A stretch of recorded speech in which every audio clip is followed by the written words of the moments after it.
ಎಲ್ರಿಗೂ ನಮಸ್ಕಾರ. ಯೂನಿವರ್ಸ್ ಲೋಷನ್ಗೆ ನಿಮ್ಮೆಲ್ರಿಗೂ ಸ್ವಾಗತ. ಗೈಸ್, ಇವತ್ತು ಶೃಂಗೇರಿ ಈಡಿಗ ಸಮುದಾಯ ಭವನದಲ್ಲಿ ಒಂದು ಮದುವೆ ನಡೀತಿರುತ್ತೆ. ಅದು ಇದ್ದಕ್ಕಿದ್ದಾಗೆ ನಿಂತೋಗುತ್ತೆ. ಅದಕ್ಕೆ ಕಾರಣ ಬಂದು ಹುಡುಗನ ವಯಸ್ಸು. ಹೌದು, ಇನ್ನೇನು ತಾಳಿ ಕಟ್ಟೋ ಸಮಯ, ಅಂತ ಸಮಯದಲ್ಲಿ ಹುಡುಗಿ ಮದುವೆ ಬೇಡ ಅಂತ ಹೇಳಿದಾಳೆ. ಅದಕ್ಕೆ ಕಾರಣ ಹುಡುಗ ವಯಸ್ಸು ಬಂದು, ನಿಜವಾದ ವಯಸ್ಸು ಬಂದು 41. ಆದರೆ ಆತ ಹೇಳ್ಕೊಂಡಿರೋದು ಹುಡುಗಿ ಹತ್ರ ಅಥವಾ ಅವ್ರ ಮನೆಯವ್ರ ಹತ್ರ ಹೇಳಿರೋದು ನನಗೆ 33 ವರ್ಷ ಅಂತ. ಇದು ಬರೀ ಹುಡುಗನ ವಯಸ್ಸಿಗೋಸ್ಕರ ನಿಂತಿರೋ ಮದುವೆ ಅಲ್ವೇ ಅಲ್ಲ.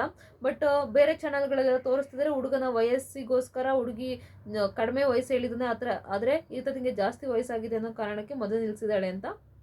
ಬಟ್ ರೀಸನ್ ಅದಲ್ವೇ ಅಲ್ಲ. ಇಲ್ಲಿ ಏನಾಗಿದೆ ಅಂತ ಮೊದಲಿಗೆ ಹೇಳ್ತೀನಿ ಬನ್ನಿ. ಇಲ್ಲಿ ಶೃಂಗೇರಿ ಈಡಿಗ ಸಮುದಾಯ ಭವನದಲ್ಲಿ ಒಂದು ಮದುವೆ ಆಗ್ತಾ ಇರುತ್ತೆ.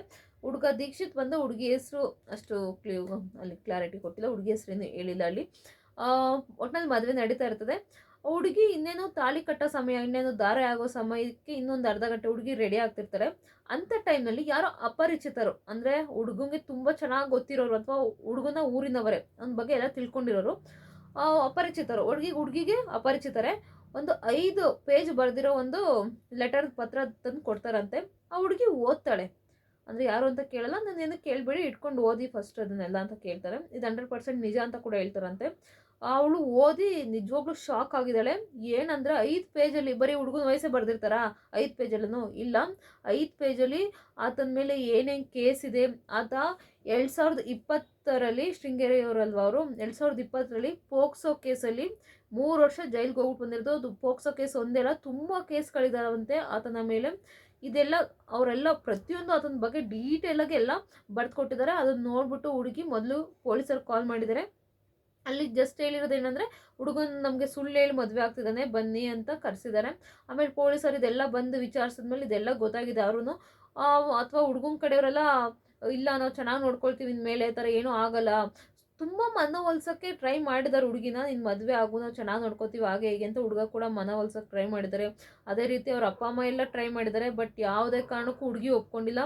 ರೀಸನ್ ಇಷ್ಟೇ, ಇವನು ಕ್ರಿಮಿನಲ್ ಆಗಿದ್ದಾನೆ, ನಾನಂತೂ ಒಪ್ಕೊಳ್ಳೋದಿಲ್ಲ ಇವನ್ನ ಅಂತ ಹುಡುಗಿ ನಿರಾಕರಿಸಿದ್ದಾಳೆ ಅಂತಲೇ ಹೇಳ್ಬೋದು. ಪೊಲೀಸರು ಕೂಡ ಮನವೊಲಿಸಿದ್ರಂತೆ. ಏನೋ ಬದಲಾಗಿದ್ದಾರಂತಮ್ಮ, ನೋಡು ಮದುವೆ ಆಗು ಅಂತ ಎಲ್ಲ ಅವರು ಕೂಡ ಮನವೊಲಿಸೋಕೆ ಟ್ರೈ ಮಾಡಿದ್ದಾರೆ. ಬಟ್ ಯಾವುದೇ ಕಾರಣಕ್ಕೂ ಹುಡುಗಿ ಒಪ್ಕೊಂಡಿಲ್ಲ. ನನಗೆ ಈ ಮದುವೆ ಬೇಡ ಅಂದರೆ ಬೇಡ ಅಂತ ಬಿಟ್ಬಿಟ್ಟು ಹೋಗಿದ್ದಾಳೆ. ಈಗ 100% ಹುಡುಗಂಗೆ ಸ್ವಲ್ಪ ಖರ್ಚಾಗಿರುತ್ತೆ, 5-6 ಲಕ್ಷ 100% ಖರ್ಚಾಗಿರುತ್ತೆ. ಚೌಟ್ರಿ ತುಂಬ ಗ್ರ್ಯಾಂಡಾಗೆಲ್ಲ ಅಲ್ಲಿದು ಎಲ್ಲ ರೆಡಿ ಎಲ್ಲ ಮಾಡಿಸಿದ್ರು. ಬಟ್ 100% ಹುಡುಗನ ಖರ್ಚಾಗಿದೆ ಈಗ.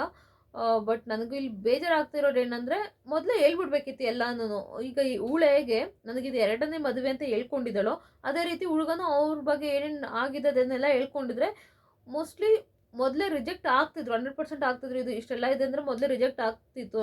ಯಾಕಂದರೆ ನೋಡಿ, ಈಗೆಲ್ಲ ಗೊತ್ತಾಗಿ ಇಷ್ಟೆಲ್ಲ ಆತಂದು ದುಡ್ಡು ಖರ್ಚಾಯಿತು. ಈ ಕಡೆಗೆ ಪಾಪ ಅವಳಿಗೆ ಈಗ ಕಮೆಂಟ್ ಬಾಕ್ಸಲ್ಲಿ ನೋಡ್ತಿದ್ದೀನಿ, ತುಂಬ ಹುಡುಗಿನೇ ಬೈತಿದ್ದಾರೆ. ಇಲ್ಲಿ ಹುಡುಗನ ತಪ್ಪು ಅಂತ ಯಾರು ಹೇಳ್ತಾನೆ ಇಲ್ಲ. ಇವಳು ಆಂಟಿ, ಇವಳಿಗೆ ಆಳೆ 2ನೇ ಮದುವೆ, ಇವಳಿಗೆ ದುರಾಂಕಾರ ಹಾಗೆ ಹೀಗೆ ಅಂತ ಹುಡುಗಿನೇ ಬೈತಿದ್ದಾರೆ. ಅಂದರೆ ಅವ್ನು ಏನೇ ಆಗಿರಲಿ, ಹುಡುಗ ಏನೇ ಆಗಿರಲಿ, ಅವಳು ಮದುವೆ ಆಗ್ಬಿಡ್ಬೇಕು, ಅದು ಇಲ್ಲಿ ಇಂಪಾರ್ಟೆಂಟ್. ಅದು ಇಂಪಾರ್ಟೆಂಟ್ ಅಲ್ವೇ ಅಲ್ಲ. ಆಕೆ ಜೀವನನೂ ನೋಡಬೇಕಾಗುತ್ತೆ. ಅವನು ಇದರಲ್ಲೇ ಆ ಥರ ಎಲ್ಲ 3 ವರ್ಷ ಜೈಲಲ್ಲೆಲ್ಲ ಇದ್ಬಿಟ್ಟು ಬಂದಿದ್ದಾನೆ ಅಂದಾಗ, ಈ ಥರ ಮುಂದೆ ಇನ್ನೇನೇನೋ ಆಗಲ್ಲ ಅಂತ ಏನು ಗ್ಯಾರಂಟಿ? ಇದೊಂದೇ ಕೇಸಲ್ಲಿ ಆತನ ಮೇಲೆ ತುಂಬ ಕೇಸ್ ಇದೆ ಅಂತೆ. ಅರ್ಥ ಮಾಡ್ಕೊಳ್ಳಿ ನೀವುಗಳನ್ನು. ಒಂದು ಹುಡುಗಿನ ಸುಮ್ಮನೆ ದೂರ ಬಿಡೋದಲ್ಲ. ಮೊದಲನೇ ಮದುವೆ ಏನು ಕಿತ್ತೋಯ್ತು ಅಥವಾ ಏನೋ ಪ್ರಾಬ್ಲಮ್ ಆಗಿರುತ್ತೆ, ಅದಕ್ಕೋಸ್ಕರ ಬಿಟ್ಟು ಬಂದುಬಿಟ್ಟಿರ್ತಾರೆ. ಒಬ್ಳು ಬಿಟ್ಟರು ಅಂದ ತಕ್ಷಣ ಅವಳು ಕೆಟ್ಟೋಳು ಅಂತ ಅಲ್ಲ. ಅರ್ಥ ಆಯ್ತಾ? ಸುಮ್ಮನೆ ಹುಡುಗಿನ ದೂರಕ್ಕೆ ಸ್ಟಾರ್ಟ್ ಮಾಡಿಬಿಟ್ಟಿದ್ದೀರಿ ಈಗ ಆಲ್ರೆಡಿ. ಅಲ್ಲ, ಆ್ಯಕ್ಚುಲಿ ಹುಡುಗಂದು ಈ ರೀತಿ ಇರೋದು. ಹುಡುಗಂದು ಡೀಟೇಲ್ ಎಲ್ಲ ನೋಡಿದ್ರೆ ತುಂಬ ದೊಡ್ಡದಾಗಿ ಇದೆ. ಆತ ಇಷ್ಟೊಂದು ದೊಡ್ಡ ಕೇಸ್ಗಳಿದಾವಂತೆ ಆತನ ಮೇಲೆ. ಅದಕ್ಕೋಸ್ಕರ ಹುಡುಗಿ ಬೇಡ ಅಂತ ನಿರಾಕರಿಸಿ ಹೋಗಿದ್ದಾಳೆ. ಅವ್ರ ಅಪ್ಪ ಅಮ್ಮನೂ ಬೇಡ ಅಂತ ಬಿಟ್ಬಿಟ್ಟು ಹೋಗಿದ್ದಾರೆ. ಒಟ್ನಲ್ಲಿ ಇಷ್ಟು ಆಗಿರೋದು. ಪಾಪ ಎಲ್ಲ ಹುಡುಗಿನ ಬೈತಿದ್ರು, ದಯವಿಟ್ಟು ಯಾರೂ ಬಯಕ್ಕೆ ಹೋಗ್ಬೇಡಿ. ಅಲ್ಲಿ ಹುಡುಗಂದು ತಪ್ಪಿದೆ, ಅವನೇ ಮೊದಲು ಹೇಳ್ಬಿಟ್ಟಿದ್ರು ಇಷ್ಟೆಲ್ಲ ಆಗ್ತಿರ್ಲಿಲ್ಲ ಅಂತ ನನ್ನ ಅನಿಸಿಕೆ. ಇದರ ಬಗ್ಗೆ ನಿಮ್ಮ ಅನಿಸಿಕೆ ಏನು ಅಂತ ದಯವಿಟ್ಟು ಕಮೆಂಟ್ ಬಾಕ್ಸಲ್ಲಿ ಕಮೆಂಟ್ ಮಾಡಿ. ಪೂರ್ತಿ ವಿಡಿಯೋ ನೋಡಿದ್ದಕ್ಕಾಗಿ ಧನ್ಯವಾದಗಳು. ಅದೇ ರೀತಿ ಆ ಅಪರಿಚಿತ ಯಾರೋ ಗೊತ್ತಿಲ್ಲ, ಪಕ್ಕ ಈ ವ್ಯಕ್ತಿಗೆ ಆಗದ ವ್ಯಕ್ತಿನೇ ಇರ್ತಾನೆ, 100% ಇರ್ತಾನೆ. ಆ ಊರಿನವರೇ ಇರ್ತಾರೆ. ನನಗೇನೋ ಅವ್ರ ಊರಿನವರೇ ಯಾರೋ ಆಗದಿದ್ದವರೇ ಕೊಟ್ಟು ಕಳಿಸಿದ್ದಾರೆ. ಇದರ ಬಗ್ಗೆ ನಿಮ್ಮ ಅನಿಸಿಕೆ ಏನಂತ ದಯವಿಟ್ಟು ಕಮೆಂಟ್ ಬಾಕ್ಸಲ್ಲಿ ಕಮೆಂಟ್ ಮಾಡಿ. ಪೂರ್ತಿ ವಿಡಿಯೋ ನೋಡಿದ್ದಕ್ಕಾಗಿ ಧನ್ಯವಾದಗಳು. Thank you so much.